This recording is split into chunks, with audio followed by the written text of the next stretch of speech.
Dear viewers, the Muslims are one nation. Allah has stated in the Quran that they are the greatest nation. However, in reality, we can see that Muslims around the world are facing unfortunate persecution. Muslim countries are facing one crisis after another. Women being subjected to harassment and children losing their lives prematurely. In countries such as China, India, Myanmar, Palestine, Iraq, Syria, Afghanistan and more, Muslims are enduring dreadful oppression and repression. But we couldn't find justice. According to the Holy Quran, Allah declares Himself as the guardian of moments. If so, are we then supposed to be defeated by others throughout the world? Are moments meant to be enslaved by other nations? Are their countries destined to be devastated by war? Are their women meant to be subjected to harassment? Absolutely not. In addition, Allah has stated in the Quran that He will grant victory to the moment in battle. So where is that victory? If we have a glance at recent history, Muslims have been engaged in many wars, and almost everywhere they have been significantly defeated and compelled to be subservient to other nations. Allah has not granted them victory in battle nor extended His help. Furthermore, in Surah An-Nur, verse 55, Allah mentions that He will grant authority to the moments on the earth. However, it is astonishing that those of us who claim to be Mu'min, Muslims or Ummati-Muhammadi, that means the followers of Prophet Muhammad ﷺ, seem to be the most degraded, neglected and oppressed one in the world today. Western superpowers are running the authority over us and imposing unjust oppression upon us. The question is here that, did Allah make the false promise? Nauzubillah. It's never gonna be happen. We can see the proof from the history where Allah showed His promise were right. When the companion of Prophet Muhammad ﷺ under the banner of Tawheed left Arabia, and then they immediately launched a simultaneous attack on Roman and Persian empires. What happened then?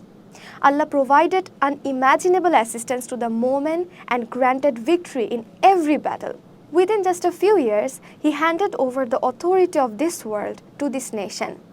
This means that Allah indeed fulfilled His promise. So my question is that Allah, who granted victory to the companion of Rasulullah ﷺ in the battle of Badr, who protected Medina in the battle of the Trench, and who gave the Muslims victory in places like Yarmouk and Qadisiyah, but why He is not doing the same with today's Muslim nation? Has His power diminished? Nauzubillah. Surely He exists and there is no one in the world who can contend with His power. So why He is not helping us? Why He is allowing us to be defeated? Why He is not giving us the authority over the world? Dear viewers, there is only one answer left to this question, and that is, according to Allah, we are no longer Mu'min, Muslims or Ummati-Muhammadi. That means the followers of Prophet Muhammad ﷺ. He has relinquished His guardianship from us. I would like to emphasize that Allah's promise was only for Mu'min. If you have a look at the Quran, He has stated clearly that if you are true Mu'min, then He will grant you authority over the world. So the question remains, are we truly Mu'min? Dear viewers, when we examine the Quran, Hadith and the history of Sahaba, that means the companions of the Prophet, we find an ideal concept of Mu'min nation, a united ummah under the guidance of Allah and the leadership of one leader, and all are continuing their struggle for the establishment of the deen of Allah throughout the world. However, the current scenario is quite different. Today, we see Muslim majority nations divided into numerous separate countries, each with its own leadership, constitution, government, borders, military forces, and different sovereignty. We are no longer one nation. Rather, we are divided into nearly 57 separate countries. The most frightening aspect is that in almost every Muslim majority country, there is an influence of Western Judeo-Christian civilization in every aspect of our life. That means we may obey Allah in our personal life, but we abandon His commandments in other like national, economic, political and military life and accepted Western Judeo-Christian civilization as our ilah means obedience. What else can be the bigger shirk than this? On the other hand, we have abandoned jihad, that means the utmost struggle of establishing deen thousands years ago.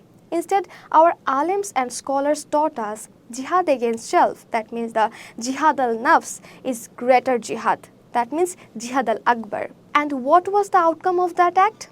We bound ourselves in masjid, khanqah and madrasa to fulfill that so-called jihad al-akbar by letting Iblis rule the world, where we were supposed to struggle and establish the sovereignty of Allah throughout the entire world and bring the ultimate peace and security by eradicating injustice, war and bloodshed. However, the struggle against such self has not led to the downfall, defeat, slavery and inhuman torture of Muslims. And also, the struggle against oneself has not led to the decline, defeat, enslavement and degrading oppression of Muslims. In the Holy Quran, Allah mentioned this nation and said, "If you do not march forth, Allah will afflict you with a painful torment and replace you with other nation."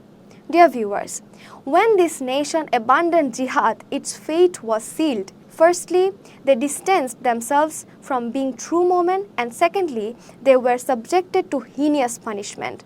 This punishment has caused them to suffer for centuries. Now, we must acknowledge the truth.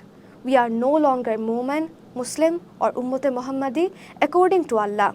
We have immersed ourselves in shirk and kufr, and we have fallen into thousands of sects and divisions. We have abandoned jihad and we have become the figure of Allah's punishment. Now the question arrives that what should we do now? Will we be demolished like this? Can't we find a way to turn back?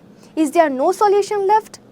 Dear viewers, yes, there must be a solution. The Almighty Allah, the Lord of all beings, has bestowed us that guidance for the salvation of this nation.